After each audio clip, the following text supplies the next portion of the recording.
Hey everyone, Diavolo here, and today we are back to fully go over and break down the Stone Pillars arc from Fire Force. This part of the story is actually mental. We are introduced to a bunch of new characters and abilities from Adolla that our team at Company 8 will have to overcome, from Sho battling a gravity manipulation freak to time travel and literally world-ending pillars, hence the Stone Pillars title. This arc has it all. So of course, massive spoilers for any anime onlys, but if you do end up enjoying the video, make sure you do leave a like, and of course subscribe if you are new around here, as it really helps in pushing my content to a bunch of new amazing people.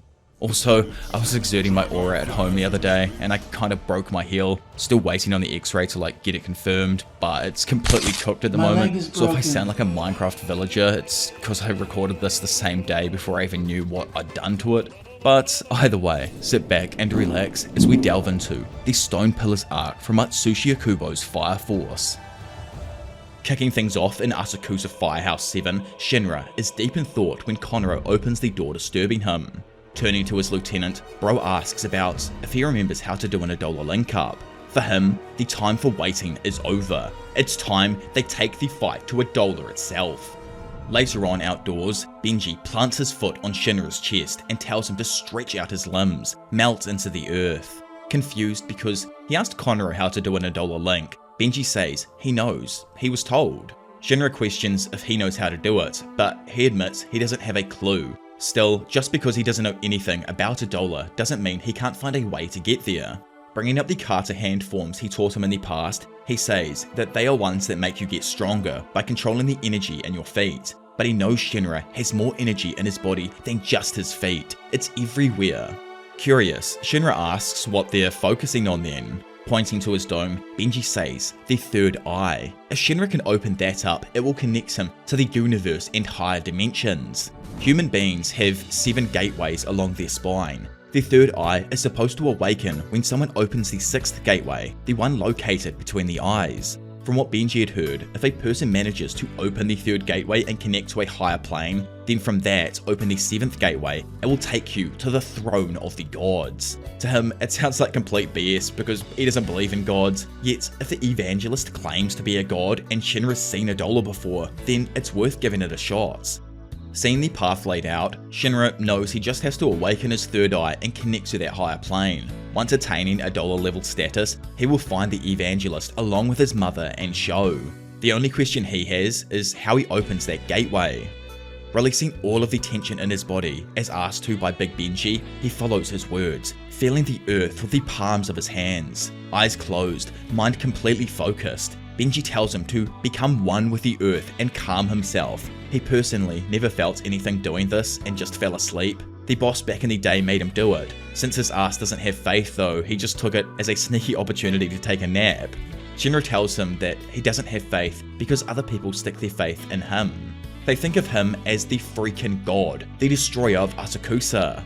Shinra himself even believes in him too, and who wouldn't? Dude has probably some of the dopest abilities in the series, and his aura stacked like crazy. No one literally wants to mess with him. Since he's humble though, Benji leaves to go sink himself further into debt. Meanwhile, Shinra lays back down and starts to doze off. The first time he linked with a pillar, it was a dream. Remembering how the girl looked in that dream, he wonders if possibly Iris could be Amaterasu's doppelganger. Later that night, and after Volt gets back from his weapon creation shift, he looks over to see Shinra's bed empty. Arthur, half asleep, informs him that Bro's outside sleeping, much to Volt's confusion. Outside, under the starry night sky, Shinra lays there, feeling in the earth and everything around him. Suddenly, a jarring warmth shoots through him and jolts him awake inside a hellish realm. In front of him, Sho stands there, shocked with this development, asking who he is. Shinra goes to walk up to him, having finally found his brother. Zapping back to Earth, Sho, sitting on his chair in the nether, can't believe it was his brother. Unable to physically wrap his noggin around what's going on, he questions if this is an Adolla link. Images flash through his mind of the previous battle he had with Shinra and his birth. His brain throbs with pain as he recalls what happened after that moment. How mere. Sho, fixing his gaze, recalls their plan. They will cause the next great cataclysm and turn this planet into a world of flame once more. He goes to harden his resolve more, but falters. He just met his brother, his real family. For the first time, he felt a warmth unlike any other, a different warmth from the flames that burn, melt, and devour all things. Flashing across the room in an instant, Bro makes the decision to leave as he needs to see his brother again.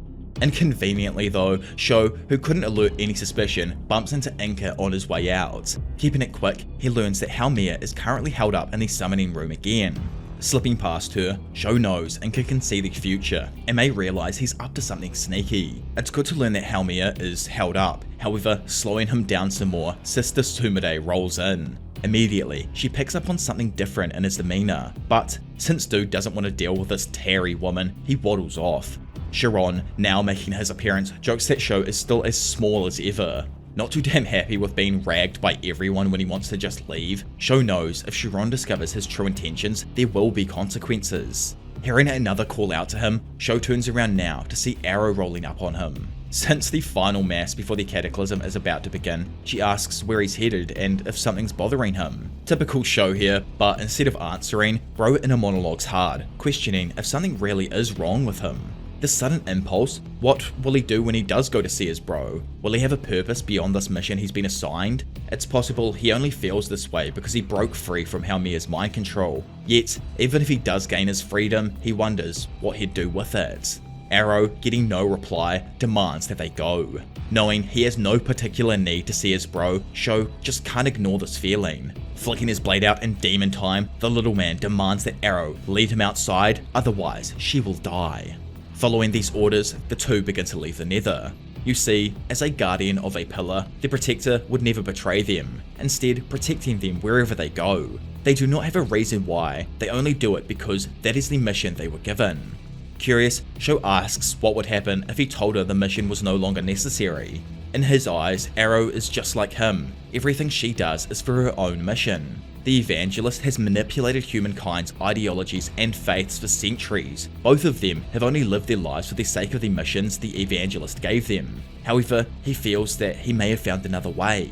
He tells Arrow she best abandon this nonsense and seek out her own desires. Offended, Arrow claims her mission isn't nonsense. Completing her mission is her sole desire. Keeping Sho safe, serving him is what makes her happy. It's everything. If she was just to abandon that mission, her life would no longer serve a purpose. Her life is an arrow, fired solely to protect Sho, and once an arrow is loosened, it can never be called back. Reaching the surface and walking out together, Arrow tells the little guy that she will follow him wherever he goes, yet he quickly shuts her down and tells her to leave. Sensing her still right there, he turns back, elaborating that what he means is to not follow him. Confused, she wonders how much of a distance she's supposed to keep then. Wanting her far away enough that he can't see her, Arrow rebukes that she can't use her powers at that distance. Knowing that he has no need for her arrows though, Sho tells her he doesn't need protection. Still, Arrow is as precious as ever and says she will protect him from the greatest extent of her firing range.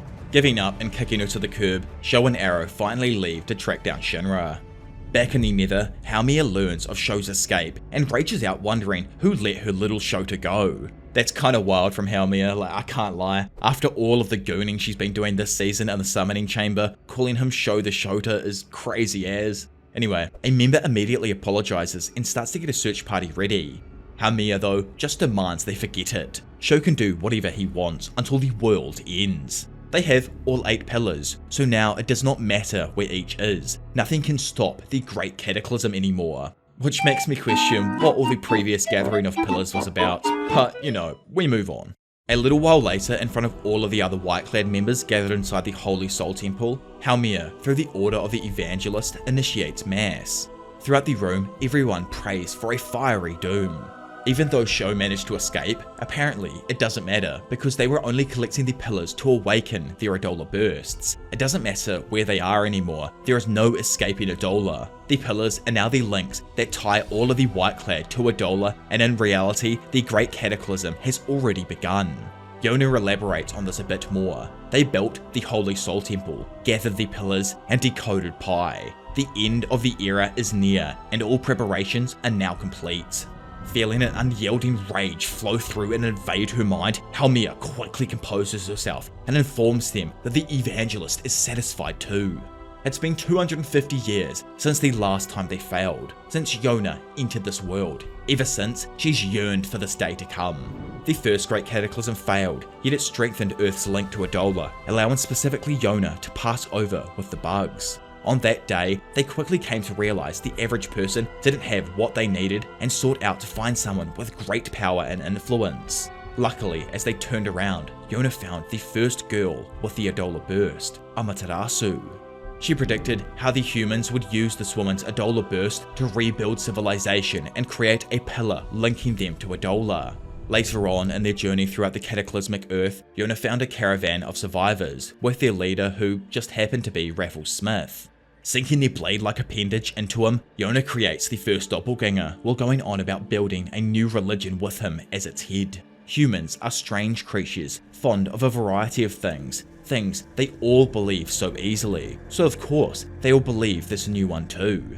To enact this, Yona went about having Raffles bring Amaterasu to the people. He was an ordinary man himself who simply started a caravan because he believed humanity could rise again. Like the founders of all religions, he began as an ordinary man spouting nonsensical ideas, but the founders of religions are no different from the ignorant and incompetent masses. The only thing that does set them apart is the fact they were touched by Adolla. Since that day, Yona has laboured continuously to erect this civilization and prepare it for destruction. It's quite an odd concept when you think about it, how they've almost bred humanity here, only to now destroy it, almost like they need the life force from it or something. Dropping into the church though, the Great Cataclysm Execution Force makes their first appearance. Scoffing, Dragon calls them a swarm of filthy maggots. Walking past him unconcerned, Fairy says no one in this mortal realm is capable of defeating him. That being said, once they've brought about the Great Cataclysm, no one will be left, including him. Getting the group back on track, Haumea steps in, saying all that's left are the final preparations for conjuring something demonic.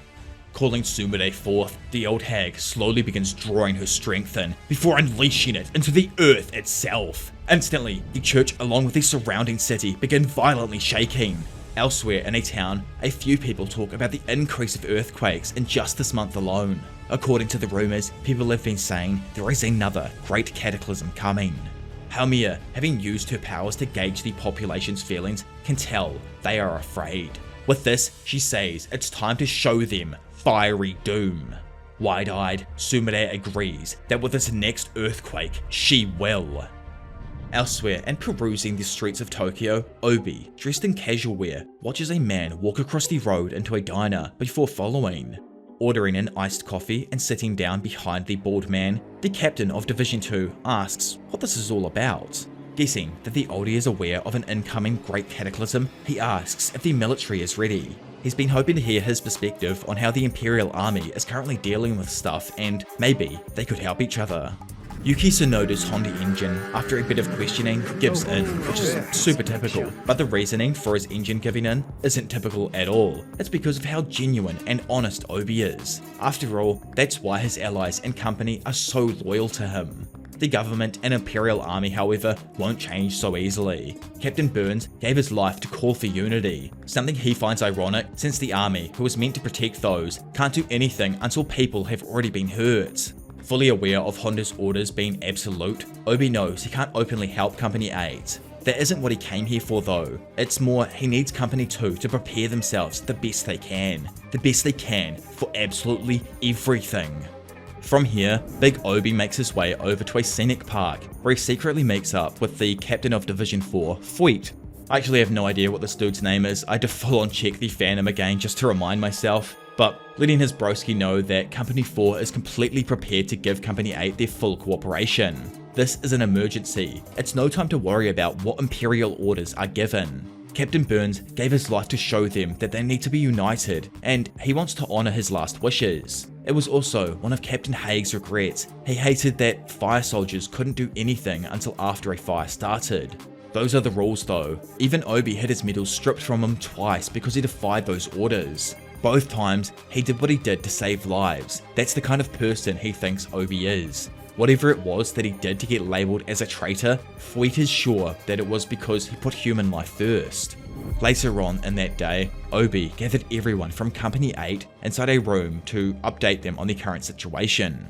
When it comes to help from the Holy Soul, Company 1, Hajime and the army, Obi says it won't be easy. However, he spoke to Honda and Pac, who took his warning seriously and promised to help them. Tamaki asks Maki if she could speak to her father in the hope that he'd offer help. Obviously though, he is a complete hate boner for Company 8, and specifically Hinawa for stealing his girl away from the army. If she returned, all that would happen is he'd demand her to relist in the army. Rolling on in while hoping they hadn't forgotten about her, it's revealed that after a great deal of work, Hibana has now completed her report on the Great Cataclysm and human combustion. Scattering through and snatching the book right out of her hands, Licht legit starts gooning over it in the corner. Obviously, he can't wait to discover all of the info we've learned throughout the past 2 arcs that Hibana's managed to compile. Throughout the next bit here, everyone turns into some hardcore shippers and start discussing who should marry who in the future. It's pretty cute in my eyes how Shinra and Iris end up admitting they both like each other. However, the overall conversation has no importance on the story. It's more of a gag type beat, good old Fire Force with its fan service and all that kind of jazz. That being said though, and getting everyone back on track right at the very end of this conversation, our goated mole, Shkop, bursts through the floor, making his angelic entrance. Catching Shop, Shinra asks why he is here. Gassed up, since he can finally tell his dope-ass story, Shop starts explaining the journey he had to get to Tokyo from the oasis in China. Not soon after leaving, a damn inferno tracked him down. Luckily, he used his ground skills to evade the mutt. Not getting anywhere though, Shop came to realize that this was a battle of wills. He could already see the outcome. He's digging through the earth, while the doggo is simply chilling, walking. Of course he'll wear out first. He had to do something. Trouble was setting in.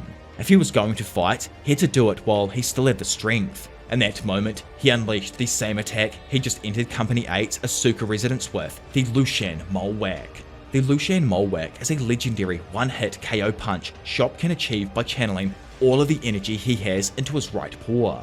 Cutting him off and telling him his story is super interesting and all, Shinra says all he asked is what brings him here. Cackling to himself, Shop continues his story, ready to amaze the Company 8 members. So, that hound, well, after eating Shop's attack, got back to his feet. Instead of clambering off, the mole whack not only won Shop a battle, but also the dog's friendship. Getting straight on its back, the duo boosted towards Jingjing Dao. When it comes to what brought him here, well, after arriving safely in town and saying goodbye to his new friend, he climbed into a box of potatoes that were heading for Tokyo. Obviously, that's the main trade thing that we learned about in Juggernaut's backstory from this part of the world. Raging out and snatching the damn mole right out of Arthur's hands, Shinra screams, almost begging at this point to know the reason why he even came here. Spilling the beans, apparently, the woman in black spoke her final words to him, and it's about the coming Great Cataclysm. According to him, it's just around the corner, and unlike last time, they have all the pillars and Pi. One of the reasons the Cataclysm failed last time was because they had not decoded Pi. That's why the Evangelist imparted some wisdom to humanity to help raise its cultural level. Now this time around, and because of Vulcan's ancestors, it's already been done for them. They have everything they need to start the next Cataclysm. Questioning what Adolla is, Tamaki wonders why uniting with it would burn up their planet. Licht says that from what they found in China, they saw a scar-like marking from the last Cataclysm. Not exactly a tear, but more a warp in space that not a single person has ever returned from. Shinra wonders what could possibly be on the other side, maybe Adolla. However, since no one's actually been there, all they can do is guess based on things they saw nearby, the altered landscape and talking animals like Shkop. Shkop doesn't understand his existence at all or what Adolla is, but he did see something near Tokyo that felt just like being near the Big Tear. He burrowed around to see what he could find and spotted a weird energy flowing underground. That's when he found Hibana in an underground room with the pillars and some freaky old lady. Hibana guesses that the energy he felt and the uptick in random earthquakes are a direct result of Sister Sumire's actions. Ripping through the room and shaking the surface of the globe though, another earthquake sets everyone on edge. Near the docks, a few fishermen start freaking out over just how rough the sea is. Looking out to the ocean, both men are completely stunned as they see a large pillar emerging from the seabed and reaching up into the sky above. Back in Asakusa, Company 8 all clamber around a small TV to listen to an emergency broadcast. One large, mysterious pillar appeared today in the waters off the Pacific coast. The estimated height is about 500 meters, and it's currently being investigated by a small team. Hibana immediately lets everyone know that this is not the end of it. They should end up seeing 7 more pillars. Agreeing, Licht says that once all 8 pillars emerge, the Great Cataclysm will have finally been completed. Cutting back in, more breaking news lets them all know that at the base of the pillar, an enormous infernal has emerged. Freaking out over this, Obi knows the damage will be immense if that creature makes it ashore. Knowing he can get there in time and is the only one who can still fight in the air above the ocean, Shinra asks for permission to leave and go and fight the damn thing. Getting permission and rocketing off with Shkop on his back, the mole reminds him that he has to stop the beast, but not damage the pillar. If the pillar is destroyed, he might wipe out Tokyo completely. Over at the pillar, Honda and all of Company 2 pull up and begin forming the anti-seacraft interceptor formation. Apologizing for showing up late, Potato Farmer 1 confirms that he is now in position. Hajima Industries power plant chief Kuruno rolls up to the scene with the department chief Oguru. Annoyed by the faulty logic behind his higher-ups' use to make their employees do all the dirty work, Yuichiro Kuruno reminds his boss that what he does is pick on the weak. To him, any logic that suggests he fight a strong opponent is a faulty mindset, but he'll do it. He knows for a fact that if this kaiju makes it to land, then his stupid weaklings will all die first. Over with Big Honda, one of the boys informs him that their attacks are doing almost nothing. Not phased, Honda asks if Takaru is ready, to which he confirms. Throwing his cannon forth and locking onto the target, Takaru sets his anti-recoil anchor in place and waits for his orders. Honda screams for him to fire, and a fraction of a second later, a blast of energy starts to tear through the sky. Randomly dropping down though while screaming for them not to do it, Shinra takes the blast head on, getting absolutely fried and sent flying through the air before plunging into the ocean below. Shkop, having jumped from Shinra, lands on Takaru and tells him that he cannot destroy the pillar. Sprinting past the both of them though, Yuichiro dives into the ocean and swims towards Shinra. Slowly kicking his way forwards, Dude eventually gets a hold of Shinra and fawns over how weak he still is. Darting back to the surface, the boys surface right in front of the monolithic-sized Infernal. Throwing its hulking arm forth, the Infernal launches both of the boys across the surface of the ocean. Shop reveals that the reason he can't hit the pillar is because it's plugging an undersea volcano. If someone destroys the pillar, the hot magma will spew out and Tokyo will be done for. Sucking in a mouth of salty water, Yuichiro knows he needs to ditch the weight on his back, otherwise he's done for. Hearing someone scream out his name from the shore, he turns back to hear Oguru tell him that he'll dock his pay if he ditches Shinra. Not wanting to obviously lose his summer bonus, Yuichiro looks up to see the Infernal's claw pound down on him, sinking both of the boys back to the ocean's floor. Laying there, he thinks about dropping Shinra again. However, after seeing an explosion hit the monster above the ocean's surface, thinks something up. Up above, Takaru, setting up his next attack, decides to use a curved trajectory from where he stands in order to not hit the pillar. Shooting off his next attack, the missiles fly through the air, curving perfectly into the back of the Infernal's head. Surfacing near the docks, Yuichiro looks up to hear Oguru questioning him on Shinra's whereabouts. Pulling now boy's barely alive ass from the ocean, he throws him onto the docks while asking his boss for a helping hand. Refusing to do this since he'd get his Giorgio Armani suits wet, he also reminds his mate that it's not over yet. His real job is in dealing with the beast he hasn't even started with. Spicy meat. Yeah, boy. Watching Yuichiro launch off in order to complete his shift, Okudo turns his attention to Shinra, expecting to get a bonus for turning him in. Drifting in, Big Honda questions what he's up to. Since Shinra is a fire soldier, he says Company 2 and the army will be taking him into custody. Retorting how it was them who got Shinra to safety first though, Honda asks if a mere corporation can interfere with military business. Randomly, another voice intervenes, informing the duo that they will actually be taking him. Floating down from above, Fayeri, who's actually from the southern hemisphere, hence why he's upside down, makes his appearance. Flabbergasted, Big Honda asks who he is and how he's doing that. Replying with an Arthur-level riddle, Fairy says that from where he stands, they are on the ceiling. Moments later, Shinra starts floating upwards. Oguru, unable to do anything, is then sent shooting off towards the ocean himself. Loving this predicament, he calls out for Yuichiro to save his ass. Seeing his boss falling to his death though, dude thinks it's perfect. However, it's revealed that Oguru has made arrangements to ensure Yuichiro is held responsible for anything that happens to him today. Immediately switching things up, Yuichiro boosts over with a smoky nimbus, catching his boss just moments before he landed in the ocean. Landing back on the shore, dude reacts in horror to the soot on his new suit and threatens to mark down Yuichiro's performance review. Going to talk back, he's told that if he does, he'll lower his rating by 2 degrees. Oguru then demands that he fetch Kusakabe, to which his subservient employee agrees to. Turning to Honda, Yuichiro makes sure that from now on, someone will always protect his boss. The dude who was obviously picked to be Oguru's protector wonders why Hajima's top brass is here. From what he's heard, the dude is scary good at his work. He's a young executive who's managed to climb the corporate ladder faster than anyone in Hajime history.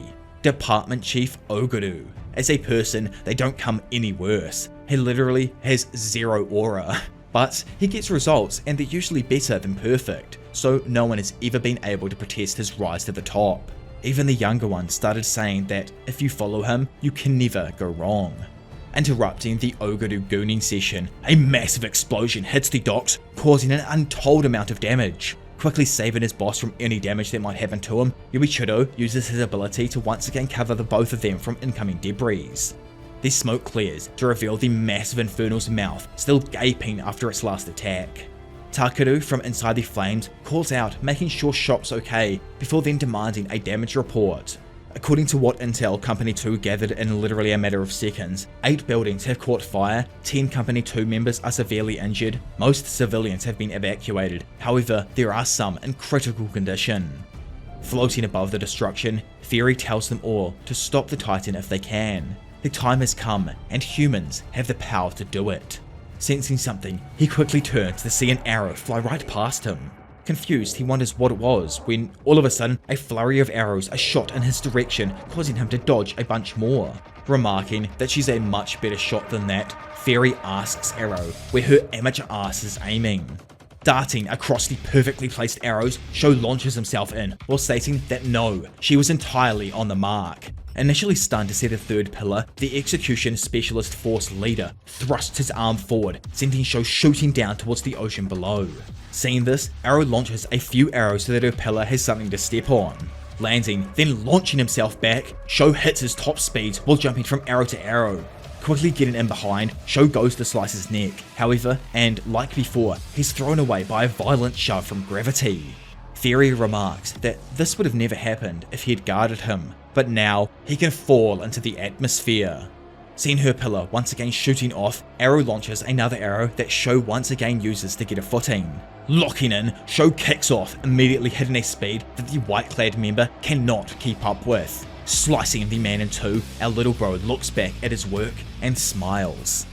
Over at the shore, civilians flee in the directions they've been given. While running, one random guy trips up and looks back to see the Titan powering up another attack. Unleashing hell, the Titan bathes the entire shoreline in thick black fire.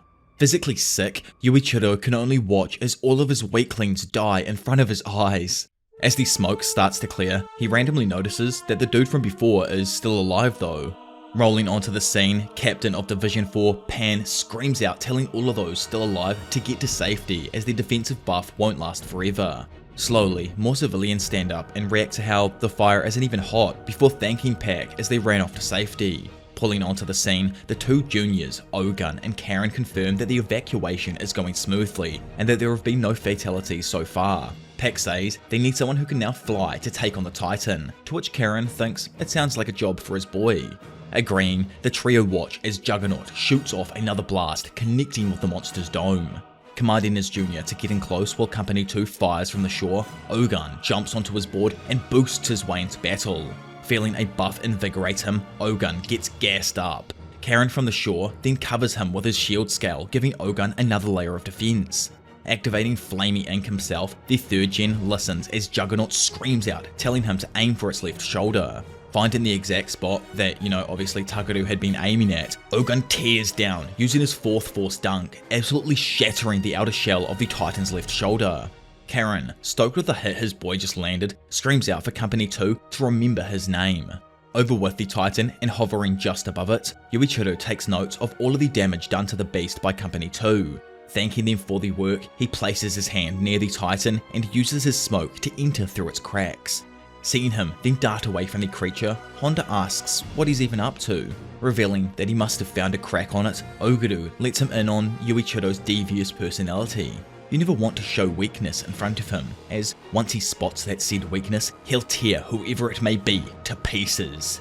Having formed his smoke into a scythe and chain, Yuichiro violates the Titan, tearing it apart from the inside and sending its parts shooting off into the distance. Slowly, the monster then falls apart, stunning all of those around.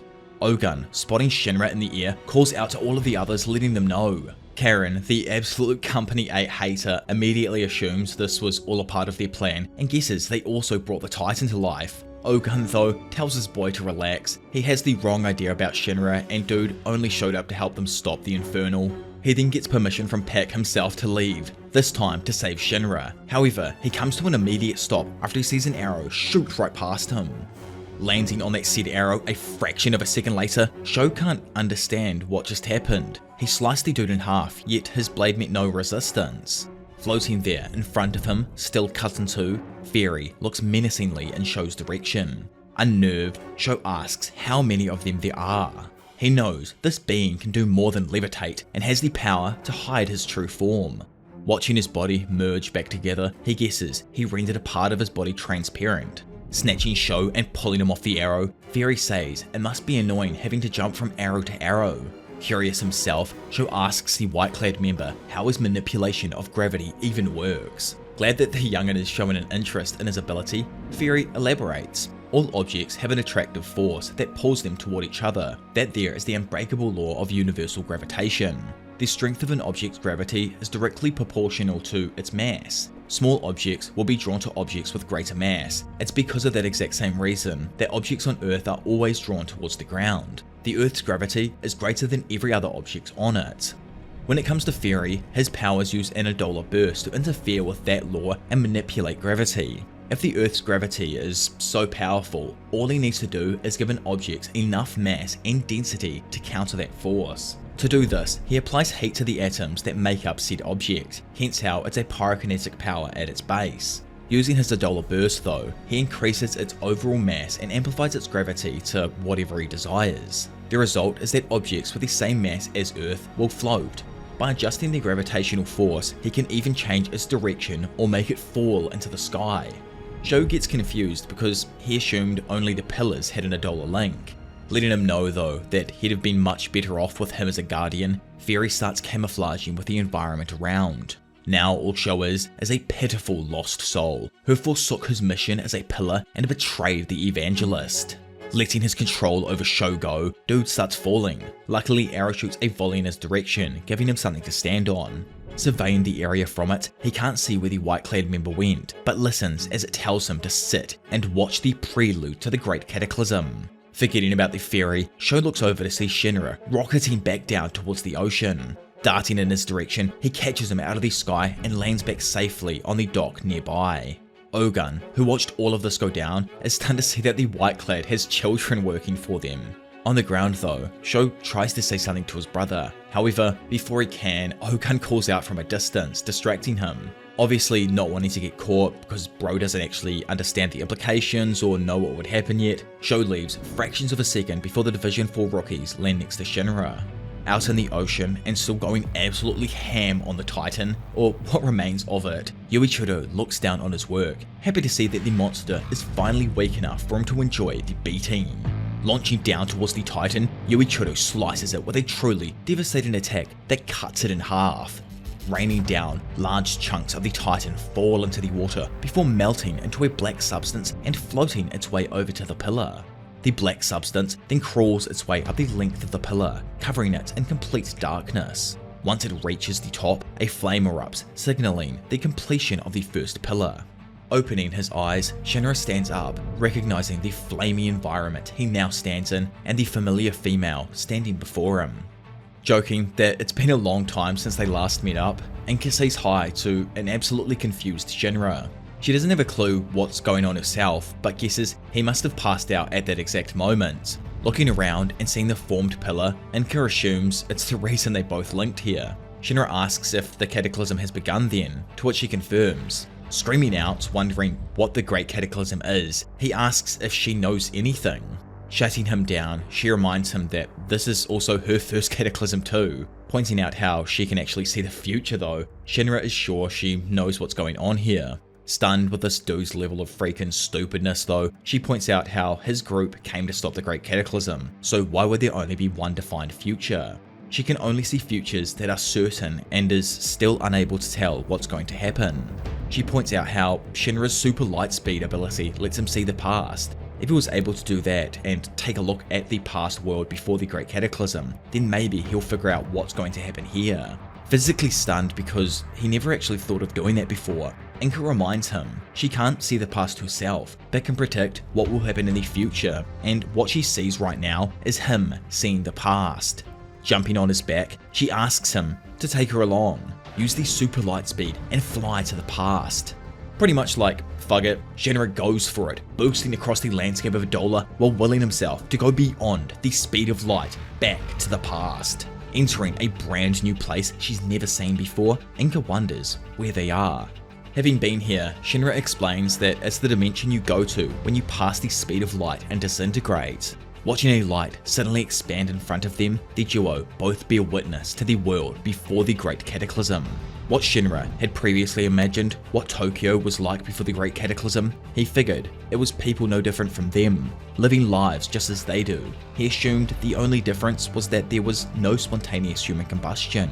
Seeing the same world that us readers all see, people walking on their days off or to school, people in offices, he says the creatures look like people, but he was unable to remove his gaze. It filled him with an overwhelming anxiety that chipped away at the delusion that he was sane. He tried to suppress the intense nausea and vertigo. Like a possessed man, he tried to suppress the madness.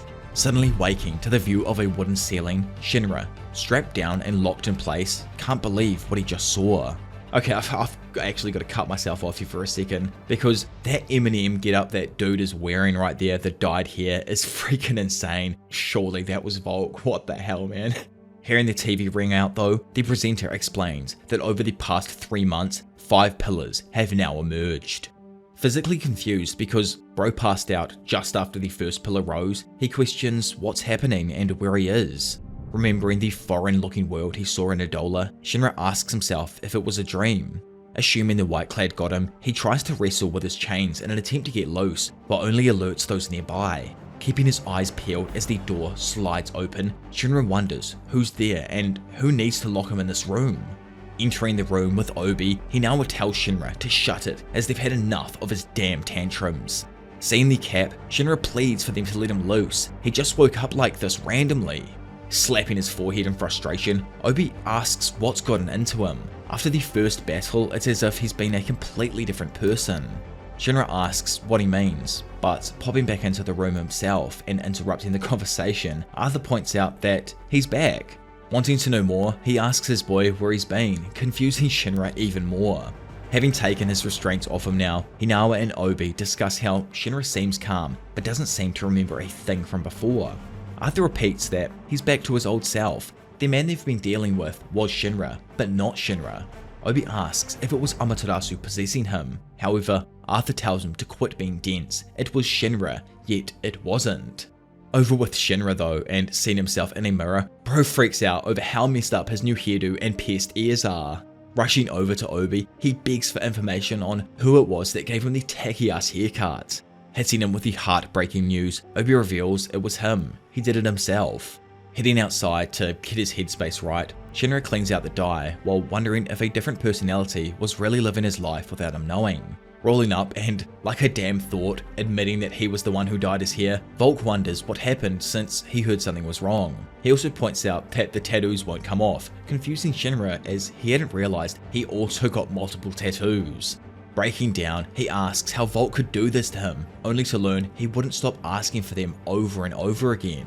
Pulling Arthur in from absolutely freaking nowhere though, he praises him for noticing a difference right away in Shinra. Skirting right over on his ass and landing next to Shinra, an overly stoked Licht begs to hear all about our bro's latest experience with Adolla. Shinra relays how he simply got knocked out and went back to see the past. However, when he came back, it had been 3 months. He has no idea what he did in the meantime and only woke up after finishing his journey to the past. He dyed his hair, pierced his ears, and even got tattoos, something the normal him would never do. Lick says his new taste in body apparel could mean he developed a different sense of fashion, but there were other things his old self would have never done. He defied orders and showed some serious behavioural problems. Sweating while he asks exactly what behavioural problems he had, he's told that he did something no one must ever do. He hit Sister Iris. Since the pillars began appearing over the ocean, there has been a rash of panic buying across the entire Tokyo Empire. Entering the room while Obi and Hinawa listen to updates, Lick confirms that Shinra has indeed returned to his old personality. Questioning his use of the word personality, Obi asks if he has multiple. Throughout all of the research Lick has done though, he's never actually seen it, but he doesn't know what else to call what happened to Shinra. It's not like he's normal to start with, his entire being exists out of common sense due to Adolla, so calling it a mental abnormality isn't exactly right. From what Licht was told, Shinra had a strange dream during his time unconscious. He used an Adolla link to see the world of the past before the Great Cataclysm. Licht assumes that there is a connection with the dream and what happened to him, but Shinra's still confused and asking him too many questions right now will only upset him. Obi asks where he currently is, and is told he's with the only guy who understood what was going on, Arthur. Outside with his bro, Arthur is adamant he saw a freaking griffin's nest up in the tree.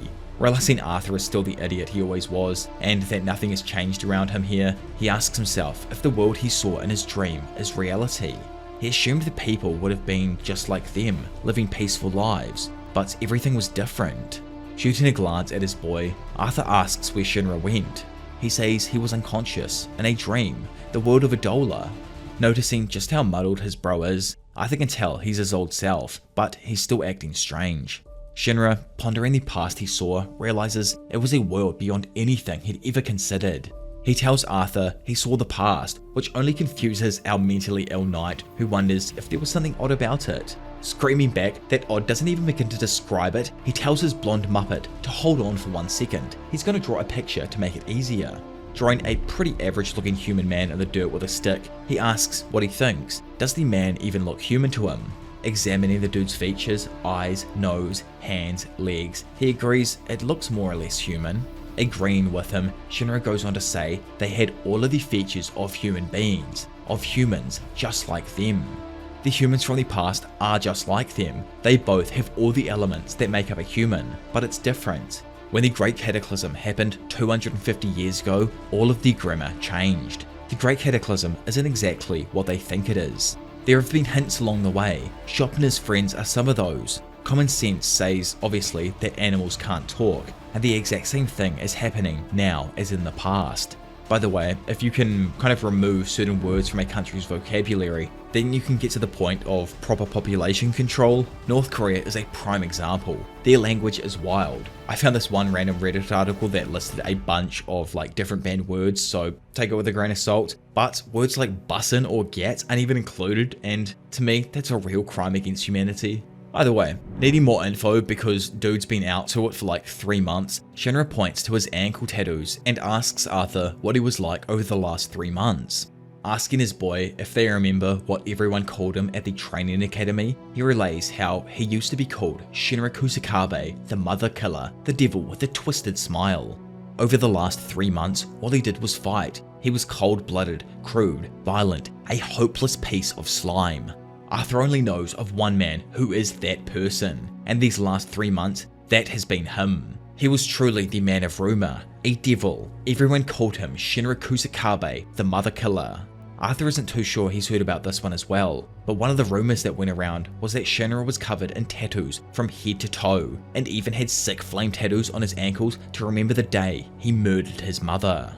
Arthur says that how he acted was truly like the Shinra in rumors. When it comes to Adolla, Arthur knows he doesn't know much, but he's curious if this Adolla version had taken control, a Shinra doppelganger. Posing the idea that, okay, he was a doppelganger for 3 months and the dude acted exactly like the Shinra of rumor, then what would that make Adolla? Which, this kind of arc here led me to the idea that It's almost like a world of creation in a way, of like ideas, but I would love to know all of your thoughts down in the comment section below. Noticing someone roll up on their convo, Shinra turns to see Iris with a bruise on her face, asking him how he is. Obviously, Shinra immediately apologizes to her, knowing he should have never hit her in the first place. With a smile, Iris tells him it's okay, but they probably should talk. Heading on over to a nearby seat, the duo go to sit down. Bowing first and apologizing once more, Shinra tells her he is really, truly sorry. Putting a hand on his shoulder, she tells him not to apologize. He's done so much to help her, whether she remembers it or not, and she would never hold it against him.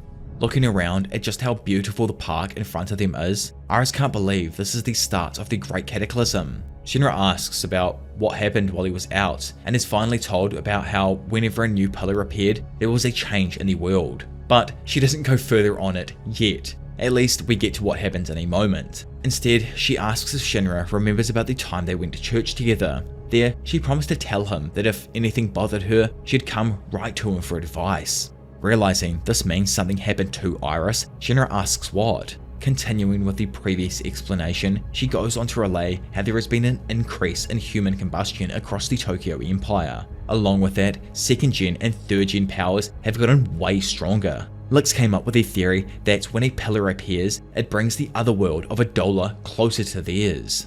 On top of the global changes, she reveals there has also been a change in herself, one she hasn't told anyone else about because she wanted to speak to him first. Getting him to watch, Iris lifts her hand up and ignites a small flame at the tip of her finger, completely stunning Shinra. Iris and Ibana were the only people who survived the church's fire. She always assumed it was a miracle. Now though, she reckons she's always had 3rd gen powers. They were just so weak no one ever knew. After the pillars appeared, she got super nervous with this random power up and went to the other Shinra wanting to have this conversation. A lot of stuff has been bothering her lately, stuff that just doesn't add up about ignition powers or herself. It's as if she has this feeling of not being real, like she's some kind of fake. At that exact moment, an image of Amaterasu flickers through Shinra's mind. Iris continues saying she wanted to talk about it, so she went to the fake Shinra. Sadly, he smacked her across the face while asking why she had to be here and demanding she stay away from him. When that happened, it gave her a terrible impression, like he truly was the mum-killing devil in the rumors. Suddenly coming to a horrifying realization, Shinra stands there stunned, looking down at the sad demeanor on Iris's face. Thinking to himself, he knows the other him gives the impression of being a mum-killing devil, whereas Sister Iris is warm and mild. She shows them where the light is. She's a sunflower. That, weirdly enough, is the impression that the entire nation has of Amaterasu. So, I'm not gonna lie, that there was an absolutely insane arc. After the few small ones that we had in between, they kind of gave us a few revelations here and there. We met Arthur's parents and whatnot, and went back to the church. This arc here was insane. We got the execution force dropped in, we got to see all the members there, and confirmation that, I guess, Dragon is the strongest out of everyone from Adolla, possibly bar the Evangelist. Plus all of the stuff that happened here at the end with obviously Sister Iris, Shinra, there being 5 pillars in the world, so only 3 more need to come up now. Just so many things happened in this arc here. It was just like bang, bang, bang, bang. But either way, if you guys loved it as well, make sure you leave a comment down below just letting me know about your favorite moment throughout the chapter as well. I'm going to take a short break from Fire Force here to focus back up on Chainsaw Man as the Aging Devil arc has finally finished. So obviously leave a like if you happen to enjoy this video as well and stuck it through all the way to the end. Plus, if you're not subscribed and still here, then make sure you hit that subscribe button as it really helps out with pushing my content to a bunch of new amazing people just like yourselves. Either way, for now, it's been your professional degenerate Diavolo, and I will see you all in a bit. Bye. Shaking that ass on the floor, bumping and grinding that pole.